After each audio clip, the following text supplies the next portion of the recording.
Doing a little spring maintenance on this American Standard. A lot of buildup on the coil in there.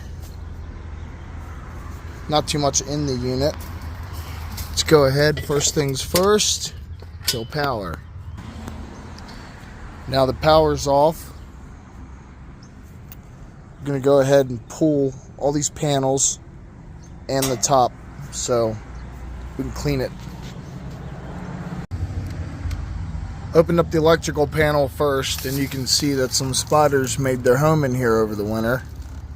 So it's going to be good to blow all this out, clean this out, and prevent any shorts on that board. These high efficiency units have these really expensive control modules, and we don't want to get any of that wet either. So it's going to be good to clear this of debris and keep it clean and cover it up while we clean the rest of it. So it's good to keep in mind, you want to be really careful not to lose any of these screws. Because if you lose one, you go, I'll just grab one I got laying around. That coil gets really close in there, and if you put a screw in that's a little too long, you could punch a hole in this, lose all of your refrigerant. Yeah, look at that, it's time. All right, so it's time to lift the fan off. Now, you have to remember to unplug it from the control board, because if you go to pull this off and maybe you want to lean it up and not unplug it, if you bump it and it falls and it rips these plugs off, I mean, you got to replace it. There goes a couple grand. All right, now that I got the whole unit opened up, you can really see how dirty this unit actually is, right? Get all that out of there. But this hurts your efficiency. I mean, it lowers the ability to cool. It makes your unit run hotter at higher pressures. Think of it like high blood pressure. It strains your heart. Well, that compressor is the heart of the system, and if it can't move air and reject heat, and if this isn't clean, it's going to have high pressure, and it's going to croak that compressor out. So it's a good thing to check. All right, just going to start vacuuming out what we can. We're going to go ahead and clean these off with a gentle spray. You don't want to bend any of the fins or piping.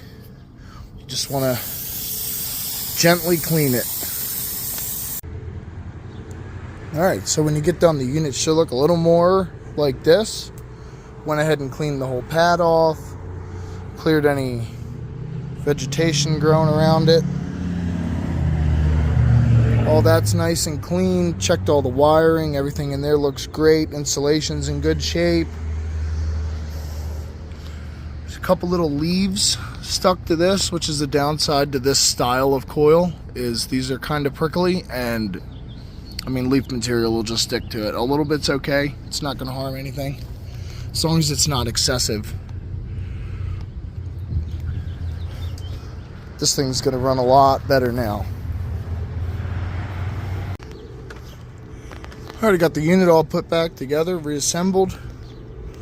It's looking good. I'm just going to take my blower, this Milwaukee battery blower,